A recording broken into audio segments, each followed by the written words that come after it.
He's a comic. He's an entertainer. He's a host. It's your boy Ronndell with 2 N's. With 2 N's. You did. Get it right. Get Yes, it right. sir. Appreciate you joining us, man. Appreciate you. Thanks for having me, brother. Absolutely, absolutely. Can you tell me a little bit about Georgia Followers Official? Like, what is that? Georgia Followers is first, it's the #1 social media platform in the state of Georgia. Now, when I say #1 social media platform, I don't mean #1 influencer platform. I don't mean we are the #1 Instagram or anything like that. We are literally, our platform is strictly for Georgia, and we are the #1 social media platform strictly for Georgia. Okay. And it came about like 10 years ago. Me and my homeboy Jeremy. Well, my homeboy Jeremy is the one that started it. He was a rapper in DC. He stopped rapping in DC. He was doing DMV followers. Okay. And then came down to Georgia, linked up with my dude Josh, and them two started doing like this thing called the Georgia Train. Yeah. Georgia Train started, and that's like, let's take me, you, and like 3 other people, and we all put each other on Twitter, and we shout Georgia Followers shouts all 4 of us out. Then those 4 people that just got shouted out will get followed by everybody, and then we shout out the people that shouted us out, and then those people get shouted out, and it's just a long Give them a telephone online. Yeah, but 100%, bro. Okay. They shut that down fast, and then I mean that's essentially how we got big, but. It's a platform. Why did they shut it down? Because of the way you guys were cross promoting? Oh no. Well, that right there, I forgot the name of it, but they used to do this thing called Follow Friday and all that stuff. Yeah, the follow for follow. Yeah, man, nobody does that anymore. I mean, yeah, because I think a lot of people got it's actions. Yes, that's what happens. you're not allowed to do that. Yeah, they shut all that down. Instagram is kind of weird. So I've been asking a few different people because it seems like the algorithm changed so much. No one pretty much has a handle on it. For like sure. How many hashtags to use? Exactly. Like, use 20, use 5, use none. All those different answers come from different people. Now, do you feel like your following still grows, or you kind of been stuck where you at for like last year or so? Oh, nah, man. We actually have grown, but we also had our Instagram and Twitter shut down multiple times. Okay. Yeah, multiple times, and for content guidelines. For content guidelines. Yeah. Man. Not too many twerk videos. No, not even that. No, not even that. But we did get our YouTube shut down for that reason. Yeah. Yeah, man. We had this YouTube video. It's too much booty in the pants. Dude, what? Hey, bro, we had this YouTube video that was at like 4 million views, bro. Oh. It was just not this one. The twerking when Twerk Bomb was hot. Yeah. Bruh. You remember when Twerk Vine, like the Vine, bitches was just twerking on Vine? Yeah. Had it hot, and we did a Twerk Vine compilation. Okay. And it was on YouTube. That's good. It just sounds like it's like the matey dance to Bang Bros. Yes. Yeah. Yes, dog. And they shut that down. So they shut our YouTube down. Then we got our Twitter shut down multiple times. Got our Instagram shut down. But now that we're posting our own content and content from just us, nah, man, we actually.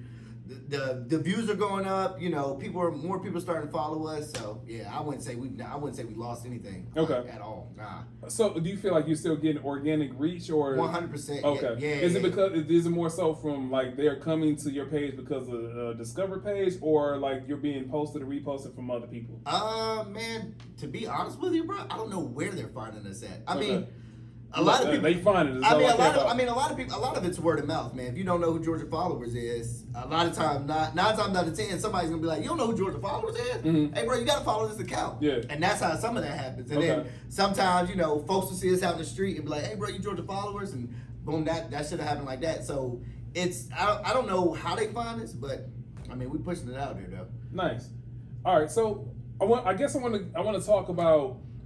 I want to bridge that with social media content versus you being on stage as a comic. Okay. Now, when you're doing social media content, you can pause, edit. For sure. Yeah, go back, I messed up, do the take. Versus being on stage, it's hot, it's live, and then you gotta play to the crowd.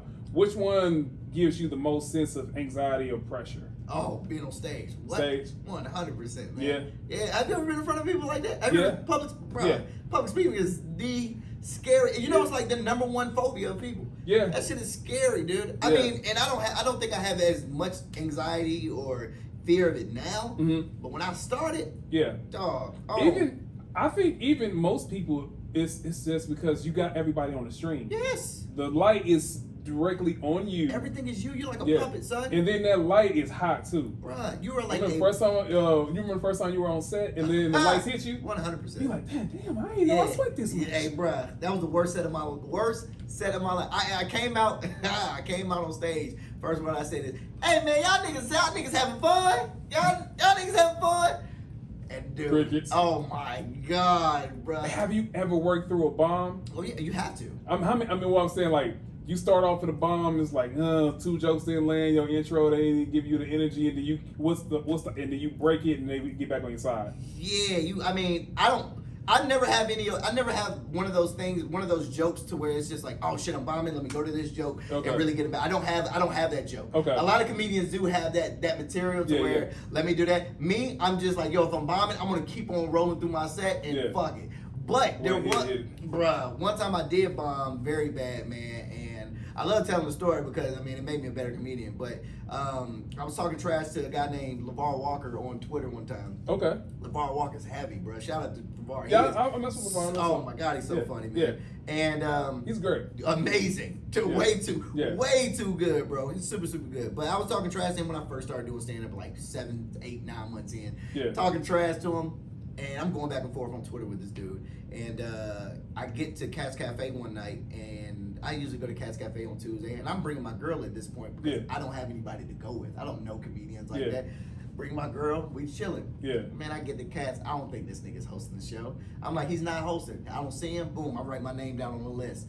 No, I didn't write my name down on the list. He walked around when I saw him come in, and I was like, oh, he is hosting. I ain't going up. Yeah. Didn't write my name down on the list. Didn't write my name down at all on the list. Came up to me.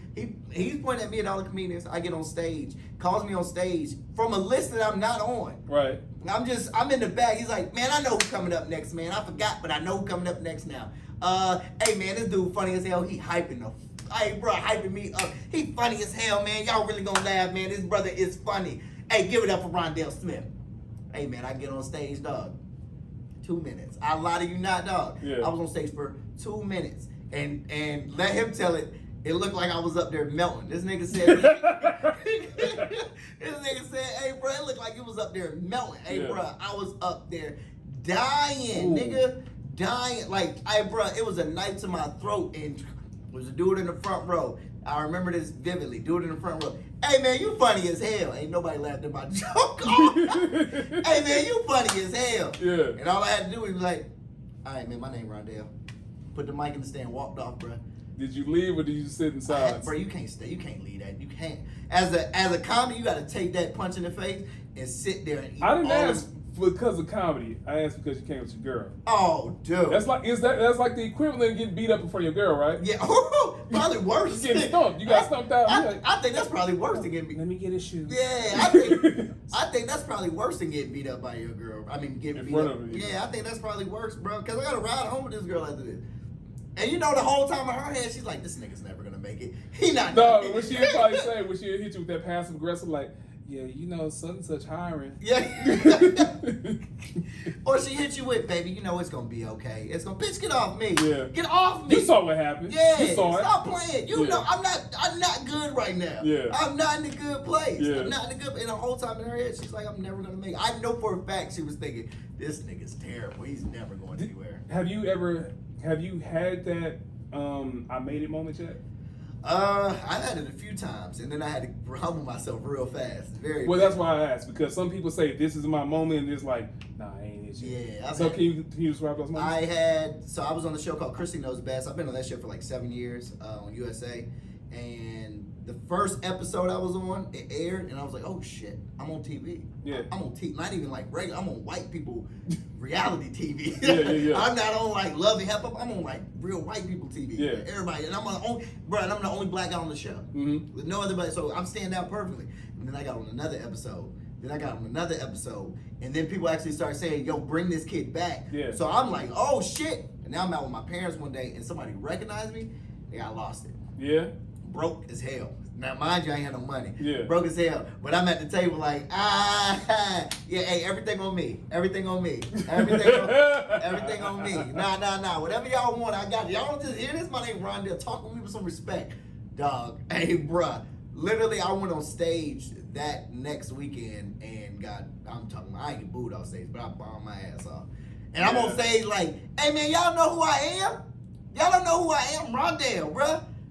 Them niggas like, we don't give a fuck. Hey, bro, we don't give a fuck. Where were you though when it happened? Where was I? I think I was at the Punchline, man. I forgot who I was hosting for, opening up for, but yeah, man, I've definitely had moments of where I made it, and then I've had moments of where I didn't make it. Now I'm at a moment to where I think I'm at a middle ground. Like I made it, but I ain't make it, but I also ain't back here no more. You get what I'm saying? Yeah. Like I'm definitely up here, but I ain't up here, and I definitely ain't down here no more. So ain't no levels. And ain't no moving backwards for me. I'll be looking at this shit like a game, dog. Like I play video games a lot, so I'll be looking at this shit like that's how I kind of look at it too. Yeah, I'll be looking at this shit like after that one boss, you got to go to the next level and defeat all them levels to get to that next boss. You know, so right now I'm at a level where I'm fighting a boss, and I've been beat up by this boss many times, but I've almost found that cheat code to beat him up. Yeah. In a sense, you know what I'm saying? I've almost found that cheat code to beat him to make it to that next level. So, going back to the show, so. Usually I talk to white people and they ask black questions. For sure. Pretty sure you counted that multiple times. 100%. What's the funniest? Why do black people question that you've ever received from a white person? Yo, so this is not. It wasn't a question. It was more of a statement. So when I was on the show one day, bro, and now mind you, this lady is like 80 years old. Okay. Oh, okay. She's like 80. Okay. So I was sitting down. I just felt racist. Yeah, we were sitting down. I was late to set. Me and the main character of the show was late to set. Okay. And the show is set up where the grandma is one of the main characters. Her name is Nanny Faye, and her sister comes on the show sometimes. So I'm sitting there. She's sitting there. We're late, and everybody's like, "Oh man, why are y'all late?" And the grandma's sister goes, "Yeah, what were you doing up all night picking cotton?" Now wait, let me tell you. Wait a minute. Funny. Wait, it's hilarious because to her, that's what they did. It's not a black thing. Oh, she didn't even make it a thing. They're from South Carolina, that's dog. Even better. They're from South Carolina. Yeah. So they don't know. Yeah. They're just thinking like, yo, we used to be up in the fields picking cotton. It's not a black thing. Dog, in my head, I'm like, this motherfucker. Yeah. I'm about to sue this whole show. Yeah. But no, dog, I had to catch myself like, no, she's not thinking of it as you being a slave. She was thinking regional culture. Bro, that's all she was thinking of. This ass. What's up, bro? That's a weird place to be in because especially the pressure that you feel like I see one of me and maybe another guy and like girl, two of them one person's getting coffee, another person just holding the light. Exactly. And you get that pressure. Now it's like you have the pressure of the whole race on you. And they heard it too. Yep. And everybody heard it, and everybody heard it. And I'm sitting there like, do I say something? So I just laughed it off because in my mind I'm like, yo, she's an elder person. You know what I mean? I laughed it off. Yeah. Come to find out later on why she asked that question. And I was like, oh. I get it now. Yeah. I get it now. It was never a racial thing. I get it now. I get it. But that was probably I ain't never had nobody say some shit like that to me. Yeah. Ever in my life. That's crazy. Ever in my life. So, that's funny. That's the craziest thing, bro. That's funny as hell. The craziest thing. So usually when a white person says, "I'm not racist, I have a black friend," how does it feel to be that black friend? Oh man. It feels like a Pokemon character. Yeah. It feels like when they put more like, I choose you. You feel like a Pokemon character, bro. Like when you're the only. What are the benefits? White women. No. I just feel some shea butter pressure. I use shea butter products. You see what's in the background. I use shea butter, man. I don't use Cantoo. I use shea butter. I use, you see the hair. Got curls. I'm a C4. It's that. I gotta invoke the sister spirit. What's the color of your girlfriend? She's white. Last time you dated a sister? I've been with my girlfriend for 10 years, so I don't know. You ain't committed to this white queen?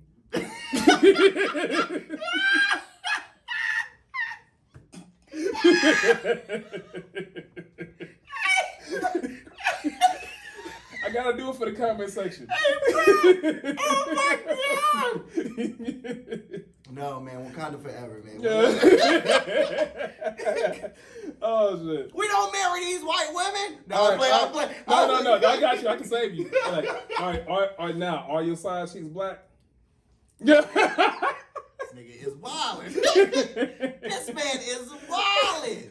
I'm gonna blink one. I'm joking. Oh, that's hilarious. I'm equal. I'm equal. I love all women. I just been with my girl for 10 years, and we met at a time where, a nigga was broke. No.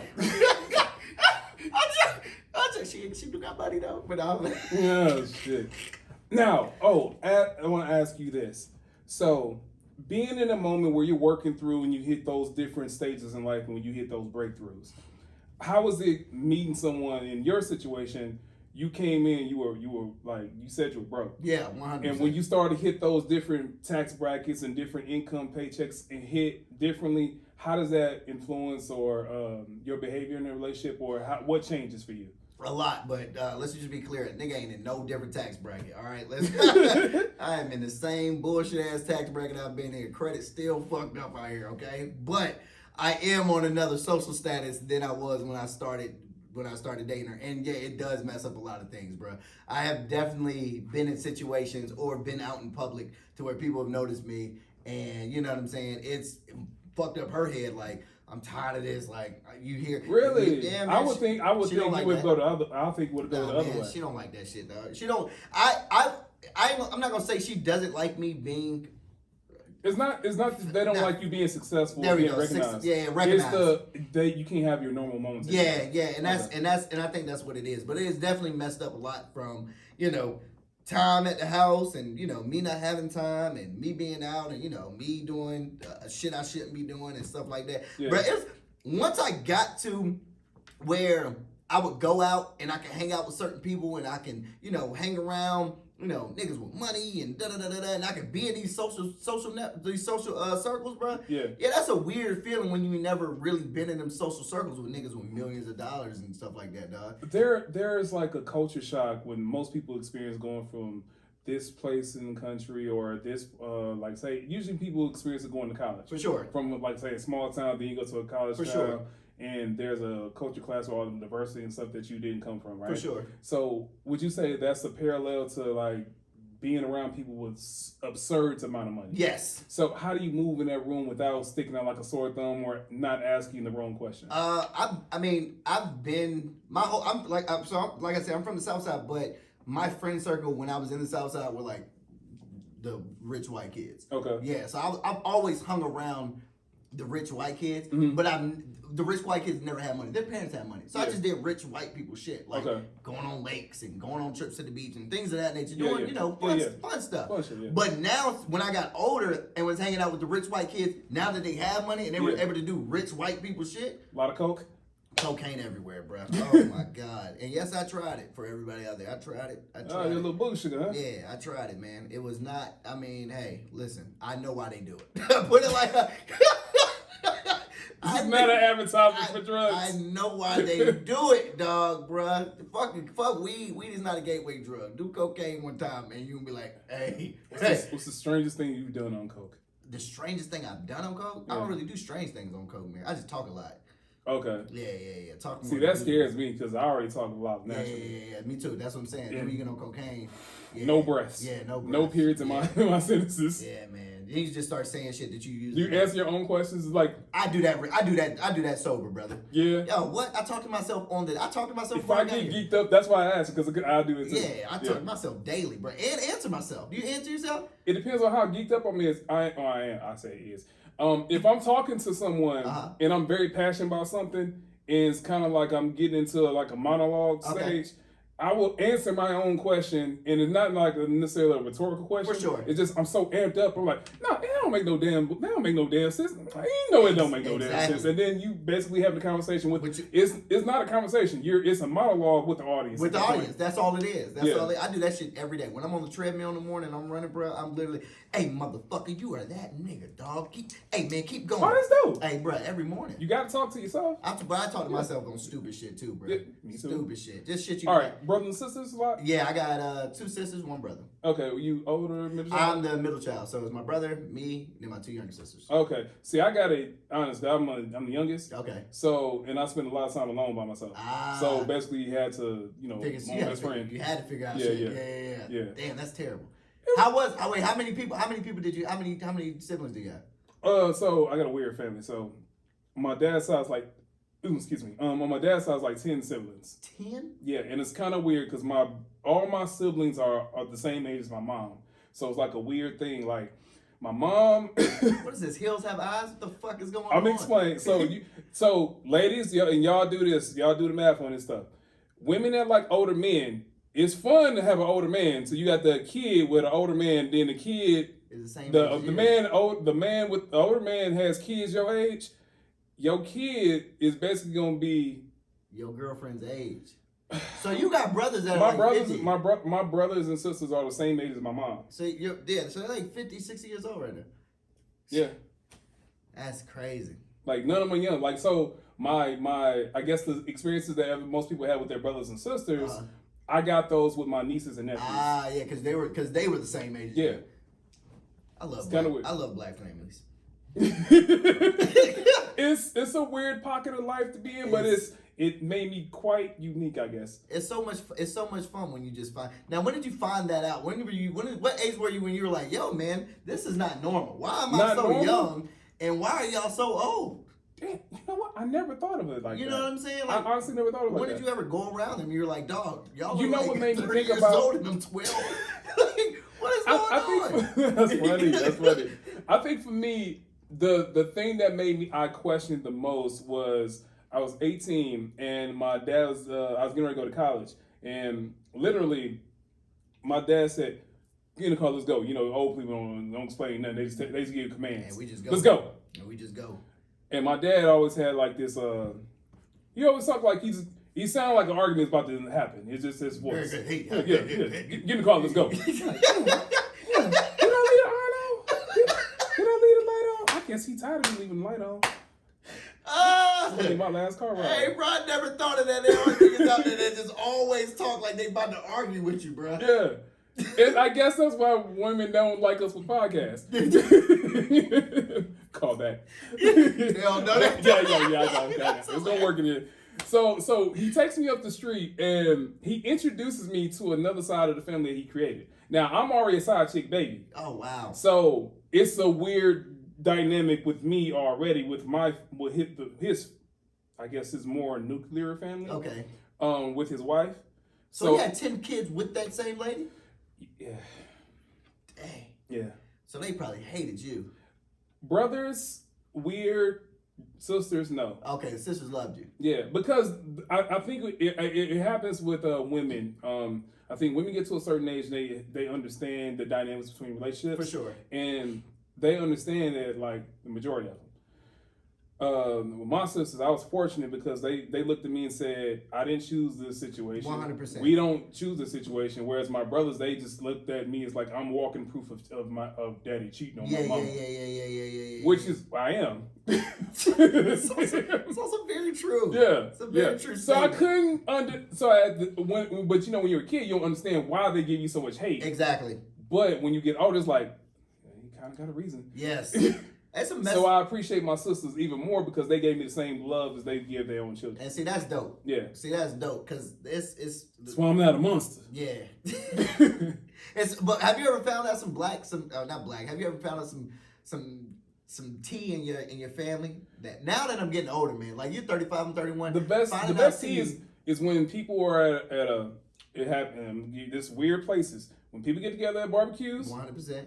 Anytime the family's together and there are drinks involved. Yes. Because someone's gonna bring up an old beef that's never been reconciled, and then it's the family holidays it's always when families get together. Yeah. So it's either birthdays, graduations, funerals, and just a holiday or birthday. I found out so much tea about my family lately. What's the okay, problematic question. A lot of tea. What's the best insult you heard at a family function? At a family function? Yeah. Oh shit. Oh man, my family. See, here's the thing: my family only insult each other when we playing games. We don't really insult each other. Over spades and dominoes. Yeah. We don't really do no insult because I don't never take any of that shit. You know what I'm saying? But I think the best shit I've heard, like somebody have said under their breath about somebody is my cousin's real dad came to our. It's always a real dad. Yeah, my cousin's real dad came to my little sister's graduation. Yeah, and and he came up to me and he was just I said this. He came up to me and he was just like, "Yo, man, you know, they're my sons." I was like, "No, nigga, I don't know you. Yeah, I don't know you." He's like, "Yeah, man, I'm your uncle." I said, "Uncle to who, bruh?" Yeah. And I wasn't drunk or anything. These were just genuine questions. These are just genuine questions I had. Just the normal what the hell that came out. I didn't know who he was, seriously. He was like, "Oh, yeah. You know, so-and-so and so-and-so." I said, "You who?" "So-and-so and so-and-so." I said, "Nah, son." So I had to turn around and be like, "Yo, this y'all dad?" Oh, you that guy. I said, "Yo, this y'all dad?" And them niggas that turned around, they was just like, "Bro, what the fuck is this nigga doing?" All right, was it did they have a stepdad? No, well, there's quote unquote their stepdad is their real dad. Like my uncle that was married to my aunt is like he the one that raised them. Okay, so he's a real daddy. The one they identify as like, this is my father. This is my father. Okay, yeah. the one. Never seen that nigga before.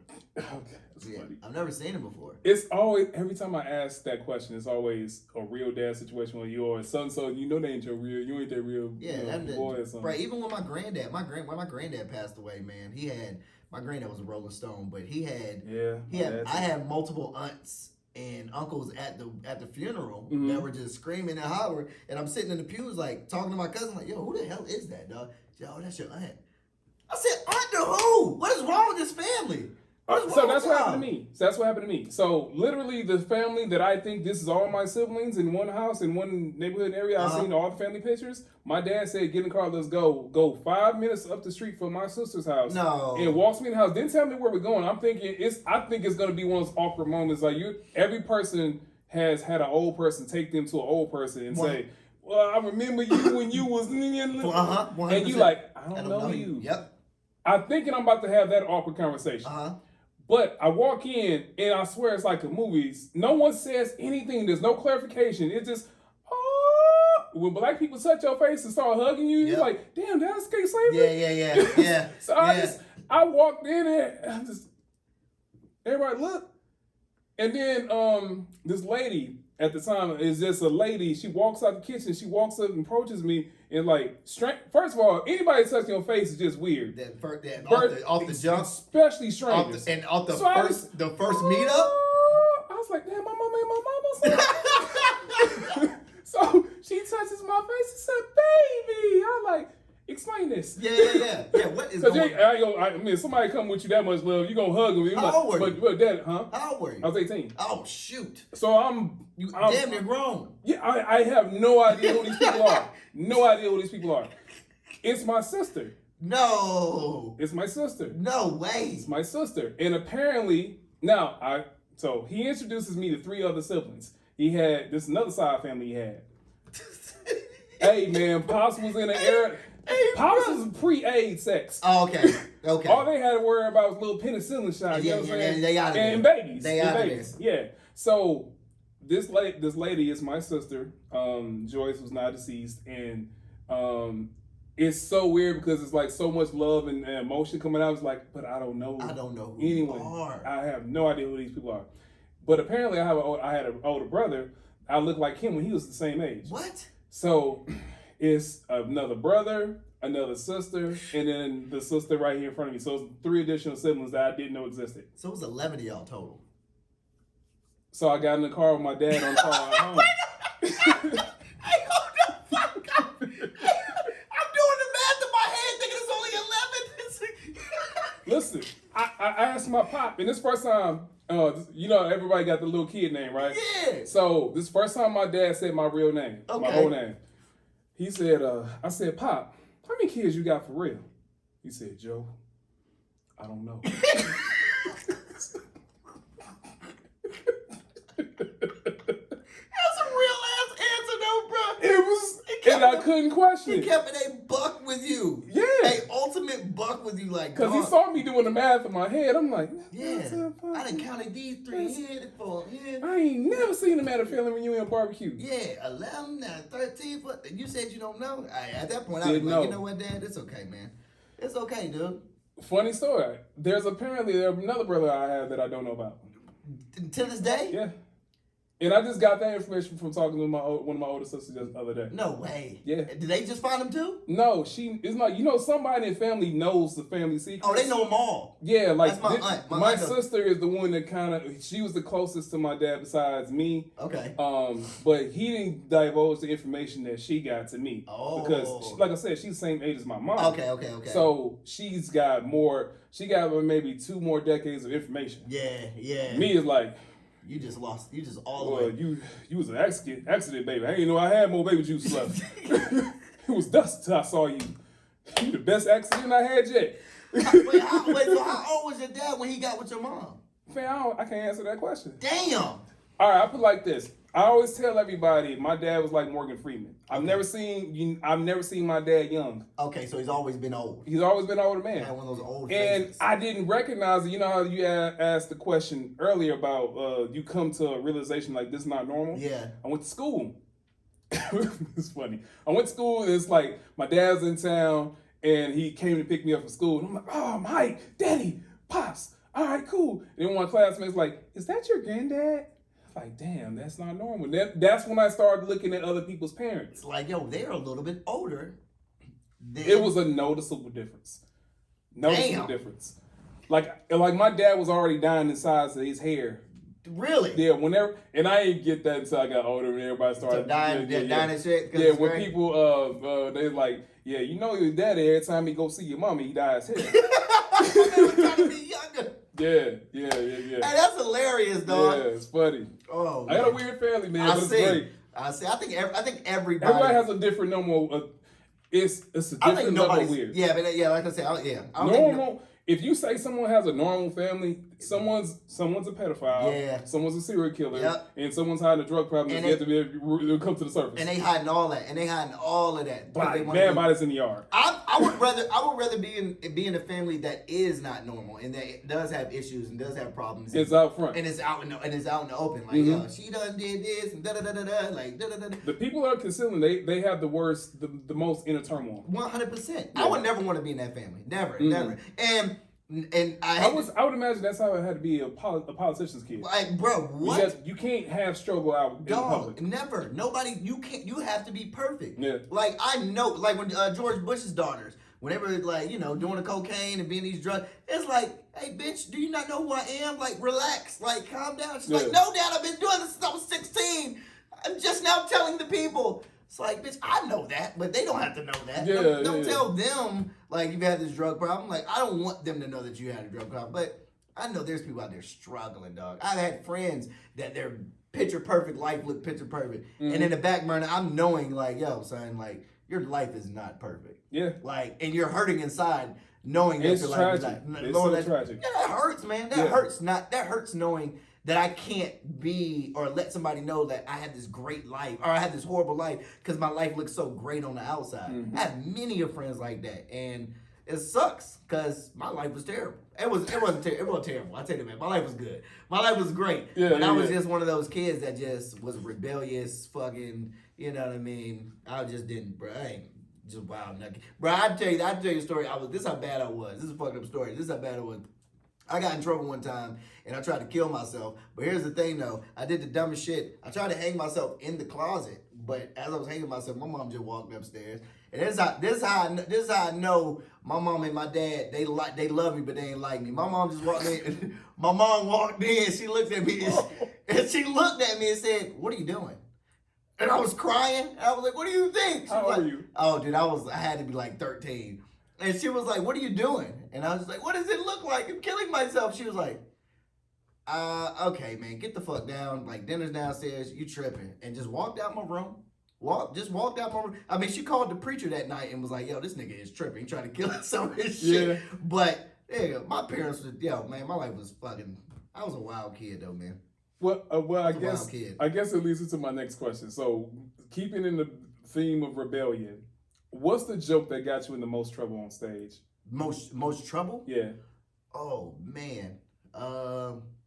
Man, I used to tell this joke one time, man. I still tell it to this day, but I kind of watered it down. But it's about a special needs kid. PC police. You already getting attacked by black women in the comments already. I know, man. But I don't say the joke like that anymore. I take it back. I don't ever say this joke anymore. But yeah, it was a joke about a special needs kid, and yeah, that joke definitely was not the move. Should have never said that. It was funny to me though. Okay. It was about a special. I'll tell you the premise of the joke. It was about. It was. I'm gonna tell you. I'm not gonna tell you the joke, the whole thing. But the premise of the joke was, I used to babysit the special needs kid, but he thought he was a regular. He thought he was just regular, which you're supposed to think like that as special needs kid. You're supposed to think you're supposed to have issues. But this kid was like one of those rich kids. He was special needs. And he would go over to one of his friends' house. I'm actually telling the joke. He's going over to one of his friends' house, and one of his other friends is special needs. And he got in the car one day as I picked him up, and he was just like, I'm tired of hanging out with that nigga. He was I'm tired of hanging out with that nigga.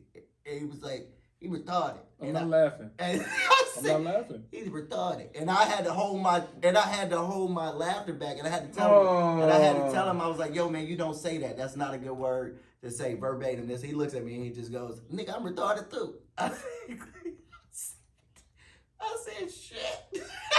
And we laughed. When I told that joke on stage for the first time, niggas was in the crowd like, yo, what the fuck do you got going on? I thought it was hilarious though, because it actually happened.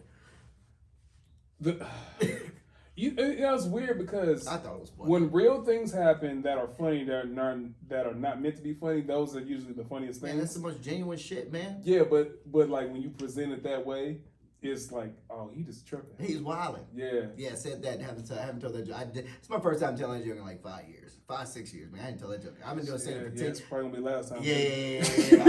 I've been doing stand for like 10 years, man. I haven't told that joke in like 5 years. And I only told it because I just wanted to let y'all know what the joke was. Right. Yeah, that's what it is. So you made mention of having rich friends and rich kids growing up as a social circle, and also even partying with the white people with coke.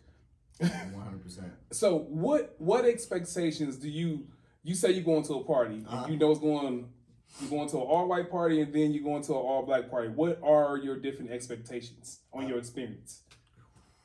Well, I know for a fact at the all white party, motherfuckers ain't gonna be dancing like that.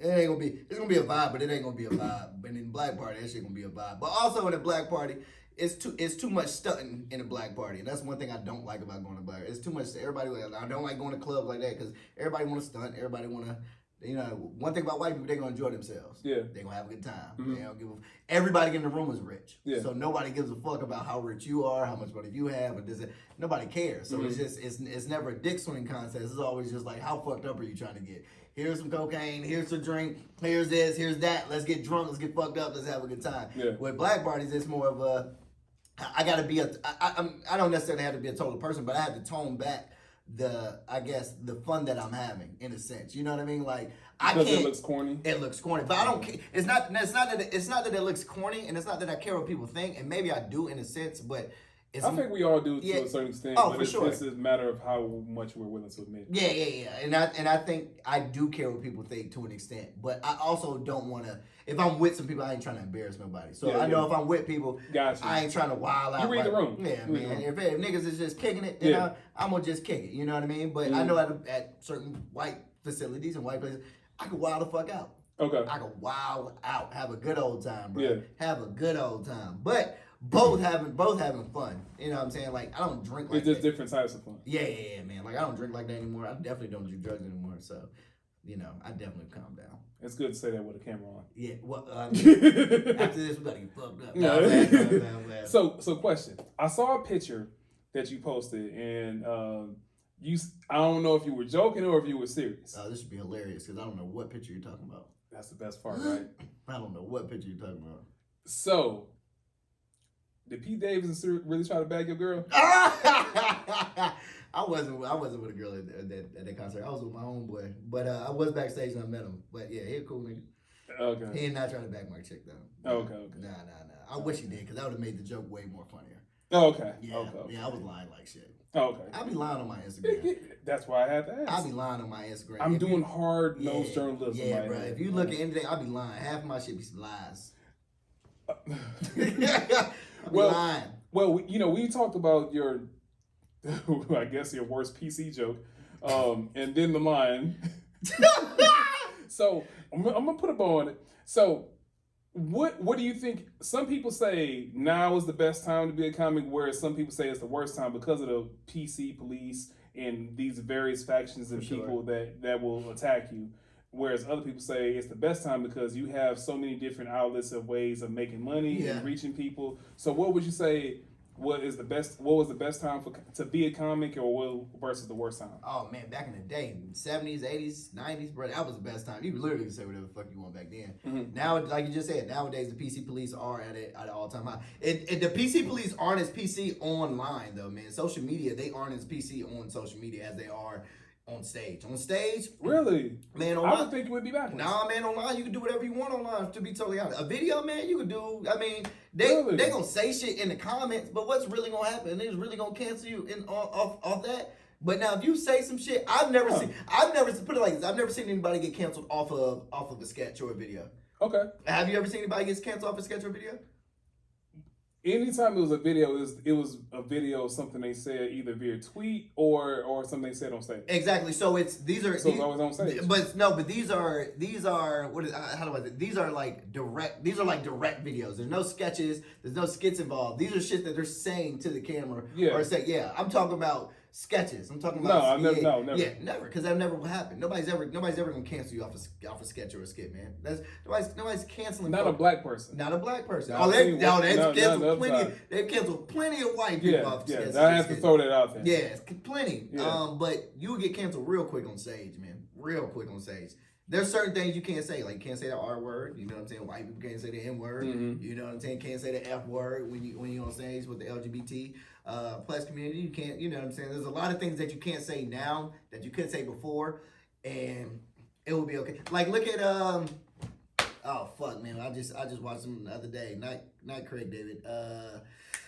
Man, I forgot his name. Light-skinned black person? Patrice O'Neal. Patrice O'Neal was like the king. See, I don't know because disrespect, but he kept it so like, yo, I'm letting you know this shit is a joke. Okay, so what? And Corey Holcomb. Yeah, but see, that's why I would draw the parallels because I would think Patrice is a higher form of comedy. 100%. He's one of the greats. Than Corey.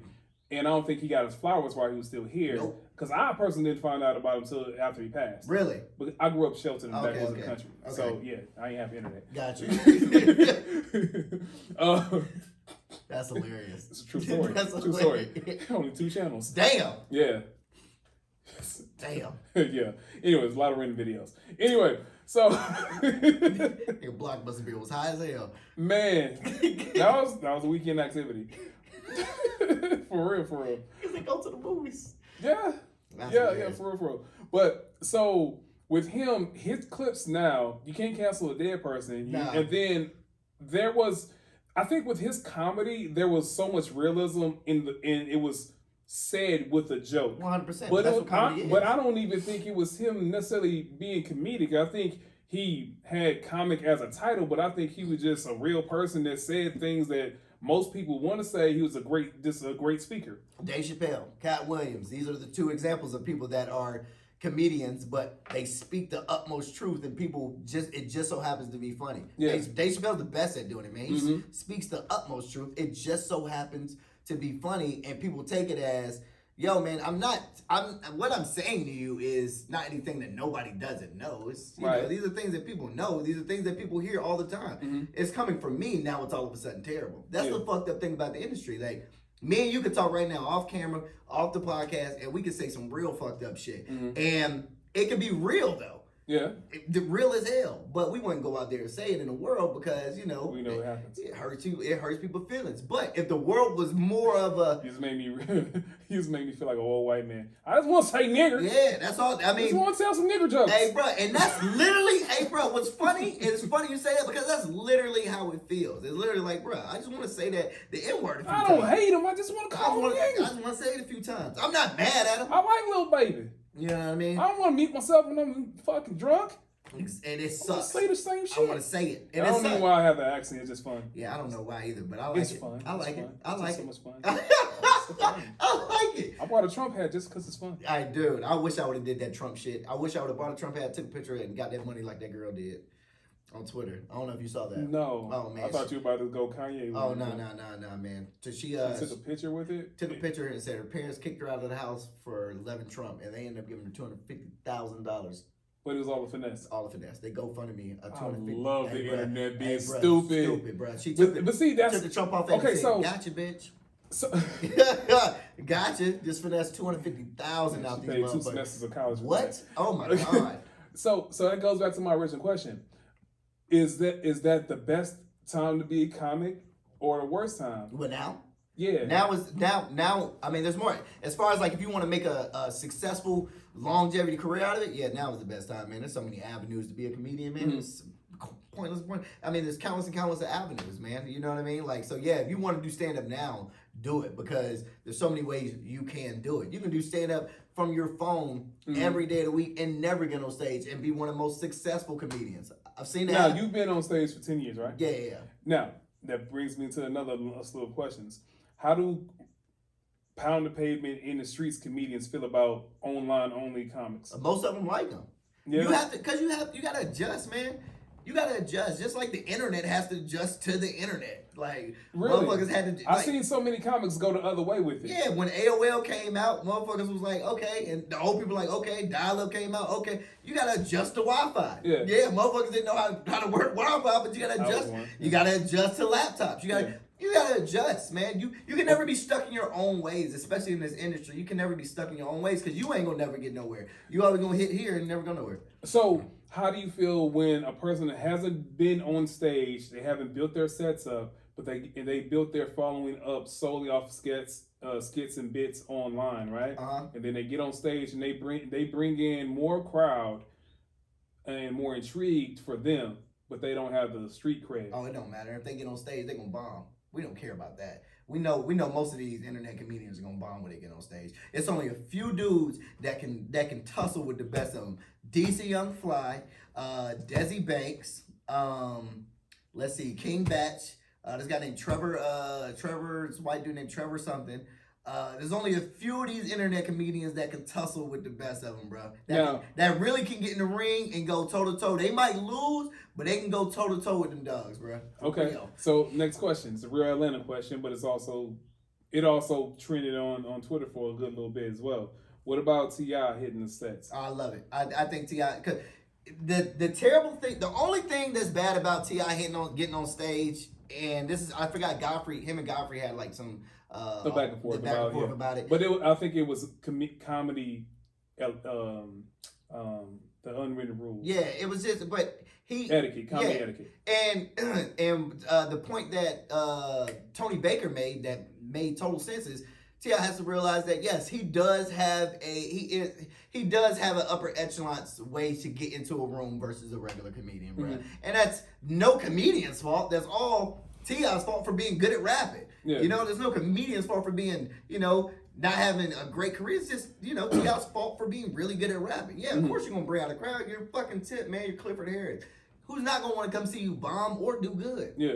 Everybody's going to want to come see you. But it also sheds light on the comedy realm. Because you got to understand, comedy, yes, as big as comedy is still such a, in my opinion. It's like early days of MMA. Yeah, it's like still small. It's like weird. Only weird people of the civilization know about it. You know what I'm saying? It's still a small thing in the grand scheme of things. Like, but for T.I. to jump on stage and go, fuck it, man, I'm gonna try this shit, and then actually go, I'm gonna try it, and I'm actually going to work at it. Yeah, it's a different story if nigga tried it.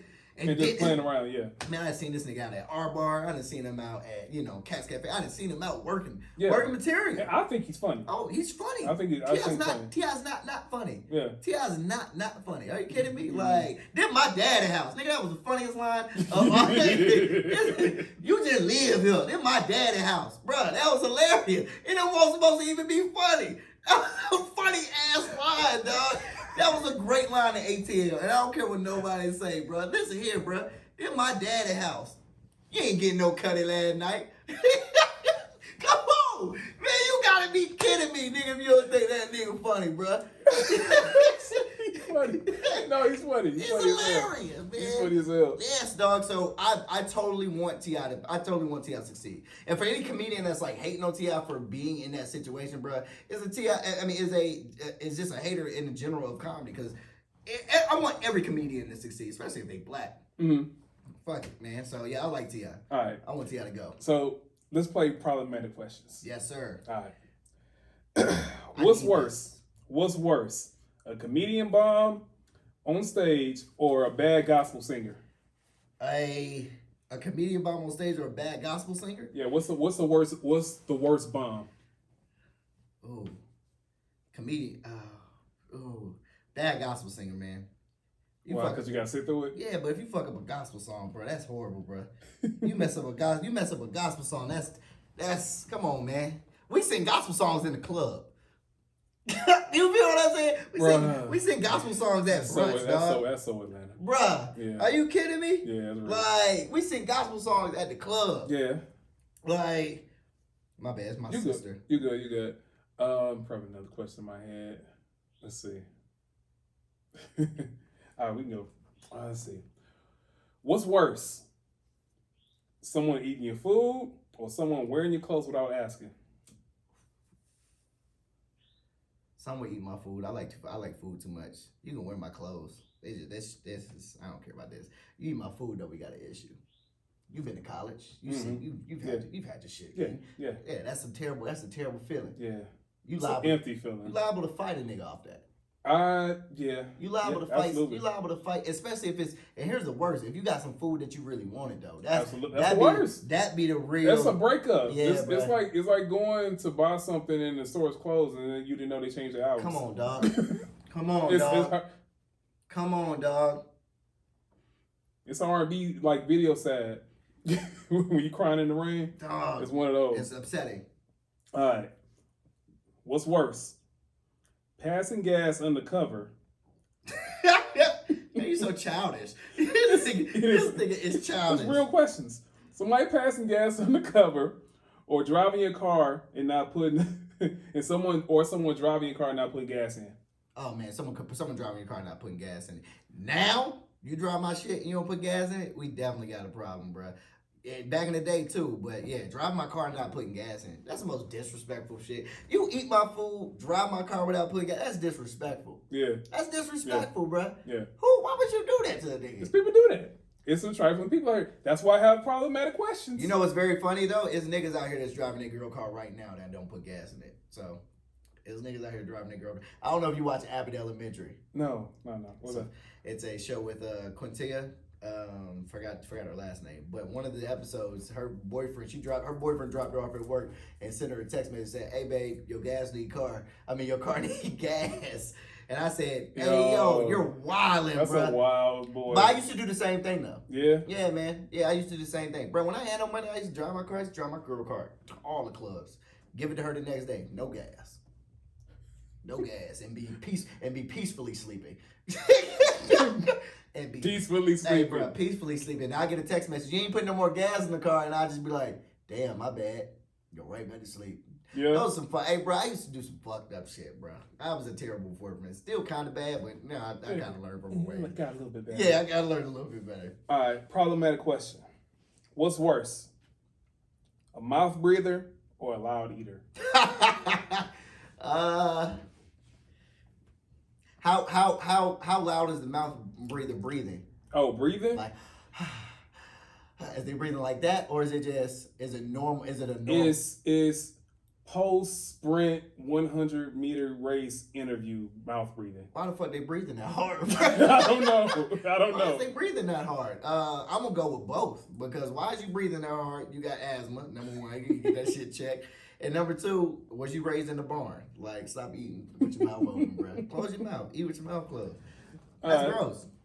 That just lets me know how your house is set up if you eat with your. Who raised you? Yeah, if you eat with your mouth, that in a dirty bathroom will let me know. Yeah, it will let me know how your hygiene is or how you live with yourself. Like that toilet look. Oh my god. And that shower. I'm wondering, like, have you ever been in a girl bathroom and she looked fine, good looking. And you in the bathroom. Trigger me. Hey, my dog, and there's hair all in the sink. There's shit all around the sink. Shit all in the tub. All this. I don't know. That's kind of most women though. But I'll say this: the reason that's not necessarily my experience with the hair, because all the women that I've dated pretty much were natural hair women.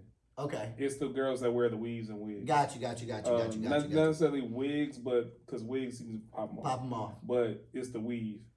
Okay. Mostly. All right. So that's not okay. I get what you're saying. But that's just been my exclusive experience. So, all right. Someone talking through a movie, or a bad singer singing the song louder than the actual music. Singing the song talking through it. Oh man, do I want to say someone talking through the movie? Because I think I can sing, and my girl don't think I can sing. So I would say someone. So I'll be singing loud. So I'm gonna say someone talking through the movie. Yeah, don't talk through the movie. Yeah, bro. Yeah, especially if it's a movie I'm trying to watch. Yeah, I'm talking about this first time watching it. Like, we watching the same time together. My nigga, then yes. Yeah. Oh my dog, yes, bro. Shut the hell up. That's the worst. Especially when they looking at this, especially when they watching the same movie you watching and they trying. Why they do that? I don't know. I'm trying to get the same answers you trying to get. I need clarity too. Once I find the answers from it, I won't give them to you because they're gonna be right there. Yeah. They already up there. I'm gonna just say, did you see it? That's worse. All right. Which one is uglier? Your sneeze face, or I'm about to finish sex? My sneeze face. I don't think I have a face when I finish. Not that I know of. Now you about to have a conversation with your girl. I have to ask at this point. Oh, the best part. Oh, that's gonna be your next skit right there. I have to ask. No, like, babe, do my sex face when I finish. Yeah, I have to ask that now, dude. I don't know, man. You gotta record it. You gotta record it while she do it. I'm putting a mirror over the bed now. Fuck that. All right, so I guess by sneeze face, we're gonna go for that.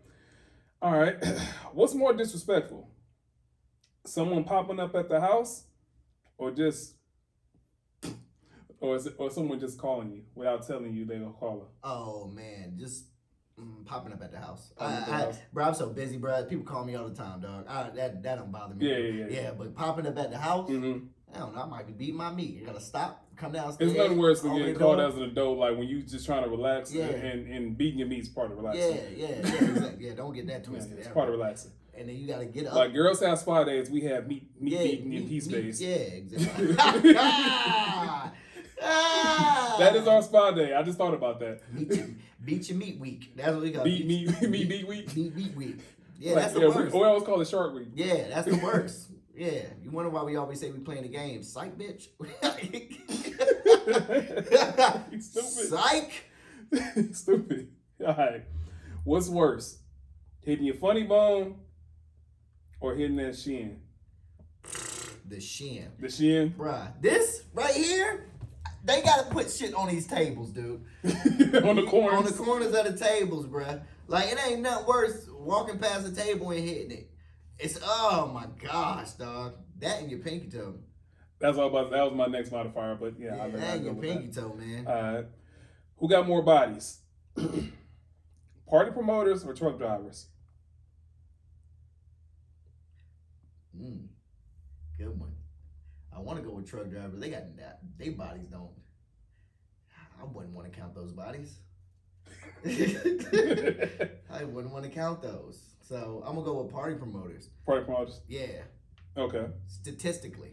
All right. More bodies. I don't even know the statistics behind that, but statistically. Who got more bodies? Bottle girls or retail workers? Yo, you know what's funny though, bruh? Retail workers actually, because bottle girls they just there for the money. Yeah. Retail workers, if you could pull a retail worker, you could pull one. Easily. That's why I have these questions. Easily pull a retail worker, bro. Easily pull a retail worker. You know, bottle girls don't really. Their job is to flirt. Their job is to flirt. Yeah. Even I've seen bottle girls with that have went up niggas with a lot of money and still ain't trying to hook up with them. Mm-hmm. You go into a retail girl job with a chain on your neck, a little Gucci bag, some shit. You gonna pull her. Sound like experience. Yeah. Hey man, I'm not saying I've done it before. I'm just saying. I sound like I've been trying to jam them up for the whole hour. But I did used to work. Used to work at Abercrombie and Fitch. I used to work in. Okay. Yeah, So you seen it. I've seen my coworkers get pulled and come back to me and be like, "Oh my god, I fucked him last night." And I'm like, "Bitch, why are you telling me? Like, why are you?" What did I do? They happy. Yeah, what did I do? But what did I do to deserve this friendship? The information? I'm not your you didn't want that type of friendship? I'm not your friend like that. I want to clap cheeks too. Yes, that's my whole point. I wanted to hit. I don't want to know that you hit him.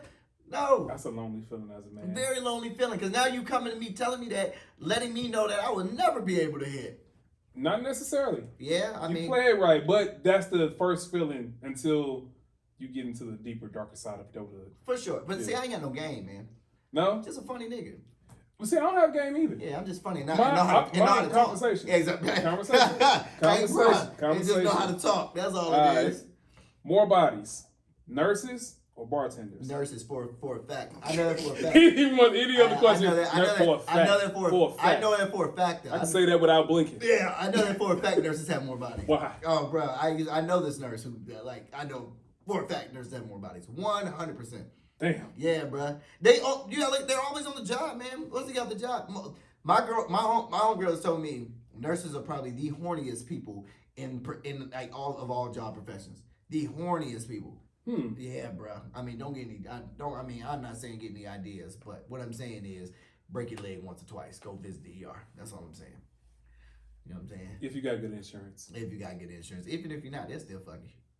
I mean, I want them to have a life after they get back. Yeah, for sure. All right, more bodies. You wild. You wild boy. Call centers, people that work in call centers or security guards. I'm gonna go with security guards on that one. Yeah? Yeah, man. I know a few security guards. I know a lot of people. Now that I'm thinking about this shit, I know a ton of people. Security guards for sure. How you think that most of them girls be getting in the club? You gotta throw some ass. I ain't think about that. Yeah, you gotta throw me a little ass. I might let you in free this time, but that next one, you gonna have to, you know what I'm saying? Don't let that be the door. You always the doorman. Come on, man. You have to throw me some ass. I gotta get something off this. I'm not making you pay to get in. Yeah. Give niggas some cheeks. You know what I'm saying? That's another form of currency. Hey, man. You know, one cheek is a fit, you know? Hey. Okay. What's the dollar amount on cheeks nowadays? That's the real question. Who made it $40? That's the dollar amount on cheeks now? According to Black Twitter. Really? Cheeks are 40. Wow. I guess if you apply it the right way, but it's not outright here's 40, bust it open. It's a finesse 40. It's a finesse 40? That's the best way I can explain it. I would like to see that breakdown of a cheek breakdown. I would like to see a cheek breakdown. We need to create that. All right. Well, let's create that chart. We can do it right here on the fly because I've never done this, but I'm just gonna put it in theory like this. Let's say one cheek is worth 10. No, one. Oh, you want it that way with it? Yeah. Let's see. Okay. Let's say how much is it? How much? Well, based on math, it's 20 per cheek. It's 20 per cheek. But here's the thing, though.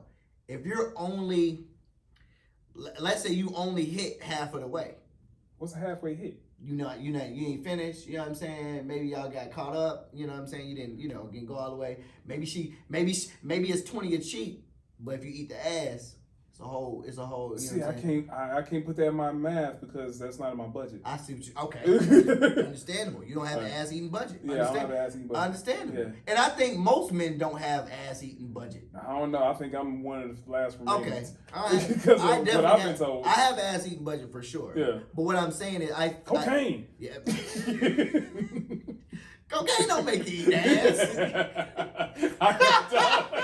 It just felt right to say it. It just felt right. Cocaine. It's a hell of a drug, so who knows what the fuck it makes me do. But I think that 20 for one cheek, 20 for the other, like you said. And I think another 40 for both cheeks together, and you get to eat it. So that's $80 right there for a whole meal.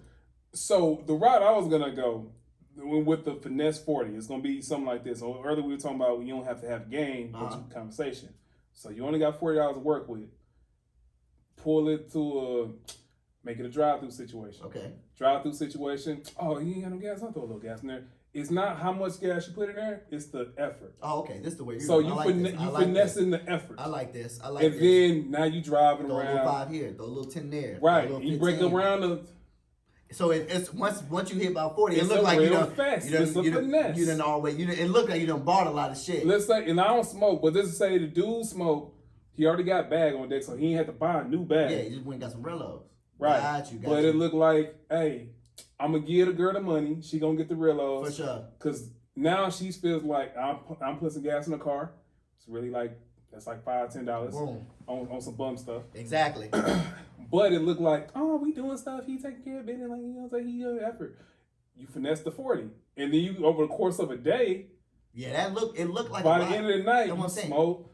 You already got bag, or if you drinking at the house and she already got his drinks there, you ain't have to buy a new box. Yeah. That's a finesse 40. Yeah, that is very. I just did the math. Yeah, because it makes it look like you've done a lot. Yeah. But you really have done nothing. So finesse 40. Wow. We calling that finesse 40. New hashtag.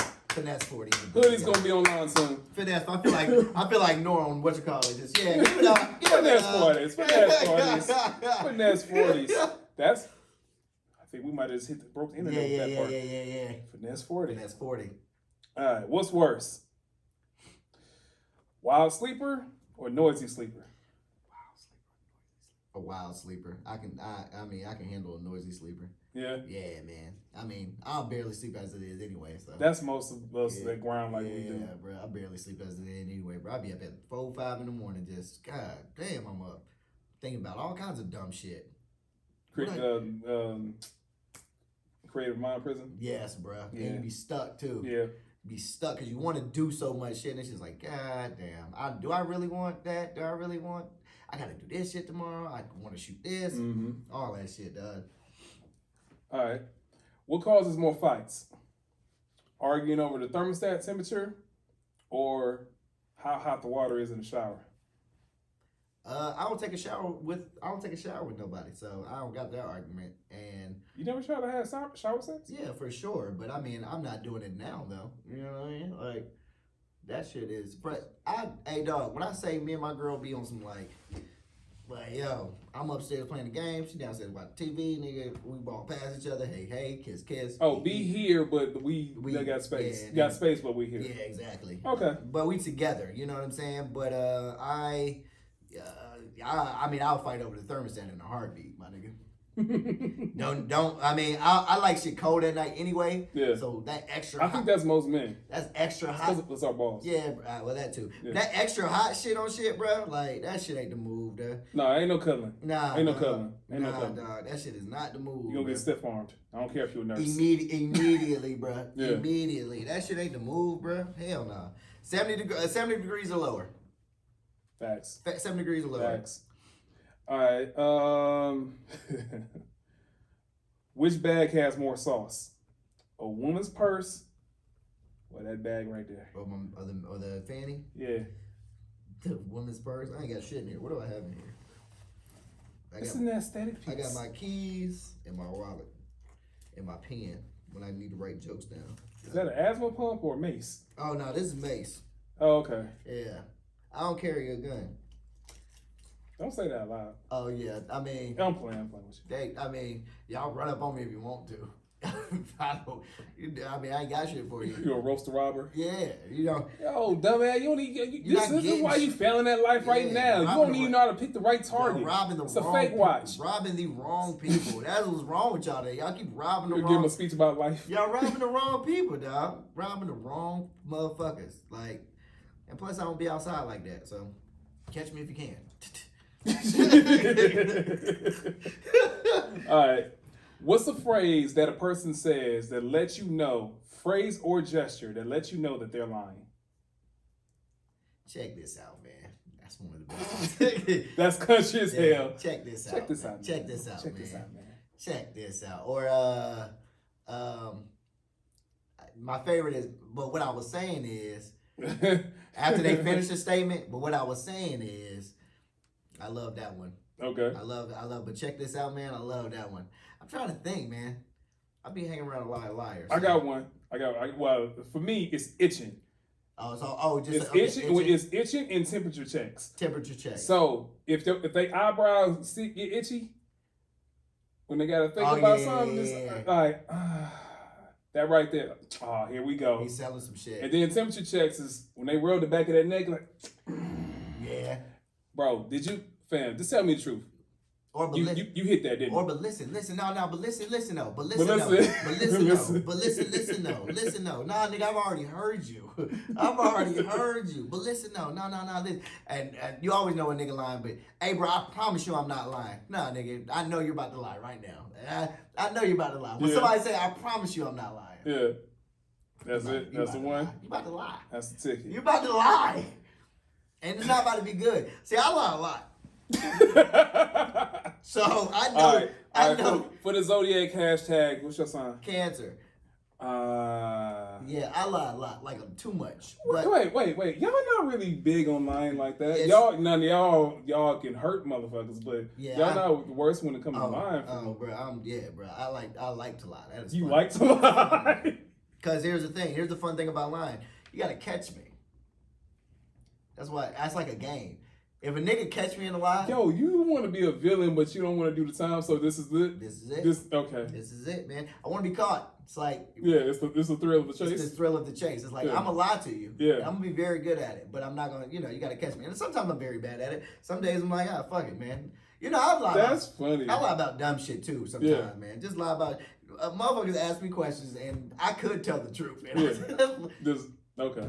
Because it's fun. It's fun. Sometimes was a lie more entertaining for you? Oh, 100%, bro. Because here's the thing: with lying, I can take a story any way I want to take it. Yeah. I can go because my storytelling is my imagination's out there. Yeah. So I can take a story all over the place. Uh-huh. You know what I'm saying? So if I'm lying to someone, I'm trying to see how far I can push. Where can I go with this, and how far can I take the minute? Okay. But I guarantee though, if I'm lying to you, just don't ask me about that same shit next time I see you, because I ain't gonna remember what the fuck I said. Okay. I ain't gonna remember what the fuck I said. Okay. All right. I done lied here today. It happens. But content, baby. But content is content, baby. You know what I mean? That's just hilarious, bro. You know what I'm saying? That's where we live in. That's just hilarious. All right, so well, since we on Zodiacs, if you could pick one Zodiac you can catch a fade with, the whole Zodiac sign, what you picking? I don't know anything about Zodiac sign. Okay. Yeah, I don't know shit. I don't know nothing about Zodiac signs whatsoever. My sisters are blowing my phone up right now. You check it? You good? Yeah, let me see what's wrong real quick. Yeah. Hey, yeah. Yeah, are they not?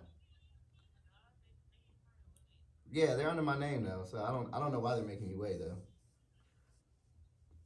But my name is on the list. Oh well, I don't know how that's working.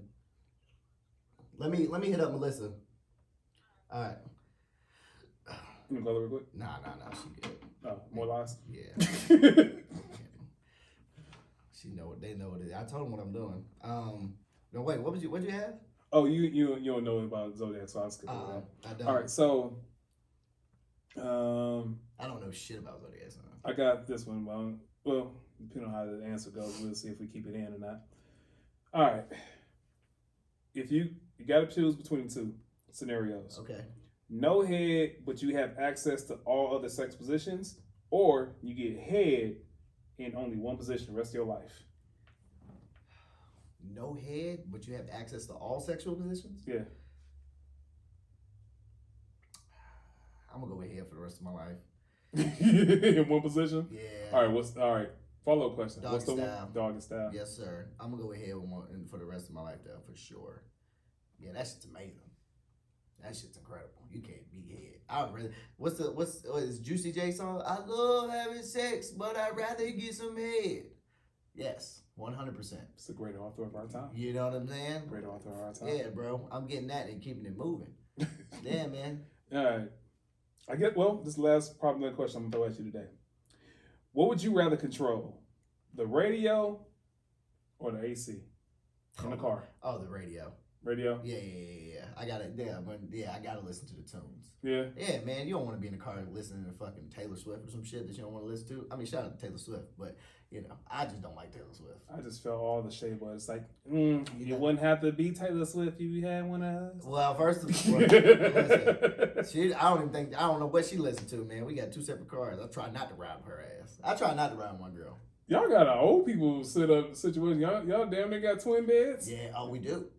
We got 2 different rooms. We live in a townhouse. We got the guest room and the main room. I'll be staying in the guest room some nights and playing the game and shit. When y'all push the beds together? Oh, we don't push the beds together, man. We don't know. What y'all in a sexist, loveless situation? No, we love each other. I just be busy. Oh, okay. And then when I get home, I just be on the game. He beat his meat. He remembers.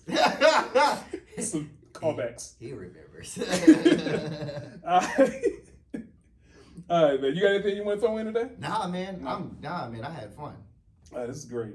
I had fun. What's next for you? Like, what projects you got in work? So, what do you want to happen? Dude, so right now I'm working on this NFT project. I don't know if you're too familiar with NFTs. Mm-hmm. All right, so this NFT project we're putting together, I don't know if I say too much about it, but if you need me to, I'll take it on. Oh no, you're good. We're just working with different companies with its NFTs, but it's a whole array of things. But that's what's coming up next. We got a few comedy shows coming up. City Winery, show at Wormhole in Savannah. What else do we have coming up? You say we? Who is we? Me and Jeremy, Georgia Followers. Okay. Yeah. So we got that. Working on more food reviews. I don't know if you got a chance to see any of the food reviews. So. Food reviews. Yeah. This year, bruh, I told myself in 6 months, one of them bitches getting picked up. Either the food review's gonna get picked up, or either the traveling show I have is gonna get picked up. Okay. So one of them bitches gonna get picked up. So I gave myself 6 months to make some shit happen. And this year, in 6 months, I got till June 28th was my birthday. Shit gonna change. You already film pilots and everything like that? Yeah, haven't filmed any pilots. I've only filmed on Chrisley Knows Best. Okay. Yeah, so that and Growing Up Chrisley. So Growing Up Chrisley is a spinoff of Chrisley Knows Best with the son on the show. So, yeah. So you want to talk more about the show? We don't think we really got into that. Oh man, the show is a USA show. It's like Keeping Up with the Kardashians, except a little bit more wholesome. It's like a Southern style Keeping Up with the Kardashians. Very wholesome. It's about this family that was from Atlanta, got into real estate, made a lot of money in real estate. Family's like chaotic and loves God, but like wild. Main character is a guy named Todd. Todd is like my favorite. But he is like it's like Run's House for white people. Okay. There we go. Okay. There we go. Okay. It's Run's House for white people. Okay. That is a great way to put the show. It's Run's House for white people, and I'm the only black guy on the show. Now, they have a biracial child on the show. Yeah. But so where did you get inserted into the mix? Tell a little bit about that. So the kid on the show is a guy named Chase, which is one of my good friends. We became real good friends and met him in Athens. We were supposed to sit down and have an interview for Georgia Followers. And that never happened. I met him in Athens. We became real close. He found out I was a comedian, came to one of my shows, and was like, yo, man, let me put you on. Put me on TV. Like, literally, like, I don't know, 2-3 weeks later, put me on television. Really? Just that fast? Literally 2 days. And I did stand-up on TV for the first time on that show. And after that, bro, I think the black demographic that watches the show was just like, oh, shit, they have a black person on the show. Mm-hmm. And that was, I'm talking about black people.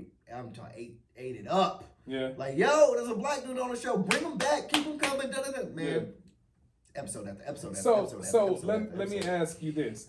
Being inserted into the reality TV world, how prepped are your scenarios? Or how coached are your segments? You said how pressed? No, prepped. Oh, prepped. Yeah. Oh, they're pretty prepped. I don't go on stage like I'm not like I can go off the cuff, but some of these comedians are really good going off. No. I'm talking about like you've been on a reality TV show. Oh. So like they tell you what the scenario they want you in. Yeah. Everything is scenario based. Yeah. There is no lines. Yeah. There's no lines. Yeah. Everything's scenario. It's scenario and storyline based, but there's no like, hey, I need you to say this line. Yeah. Nah, man, you going there raw. And now if they hear you say something, they might make you say it again. Yeah. Like, oh shit, that was funny. Say that again. Say it again. Say it again. Yeah. Nothing's prepped. Nothing's prepared, bro. So they basically, they put you in a storyline of scenario. Pretty much. And then we rock out. We get in that storyline and rock out, and rock all the way out. How do you get more screen time? Just being funny and then like with your hey, demographic. So it's funny because getting more screen time and shit like that, bro, it's not hard because I am the only black kid. So it's really not hard. But I also have to play a character. So I have to be either like the overly dumb friend, or I gotta be like the. Was that something you consciously came up with, or is that something that 100%? Okay. I know Chase broke down reality TV to me before I even got there. He was like, "Yo, son, this is how this shit is, dog. So if you want to like succeed, like, bruh, play this role, do this, and I promise you're gonna go crazy." And I did exactly what he told me to do, and I played the funny, naive, wild black friend. Yeah. You know what I mean? And it worked very well. It was like, yo, Ronndell's so crazy. Yeah. He's saying the most craziest stuff. He's just chasing all kinds of trouble all the time. And I played that role, and I played it very well. So it was definitely a character for sure. Thank you for coming out. Thank you guys for your time, your energy. If you think we got it right, go to the comment and leave some love. Think we got it wrong, go to the comments, say it with your chest, be respectful. Georgia followers. You did. Look it up, get into it. It's been a great time. Peace. Hell yeah, dude. That was great. That was great.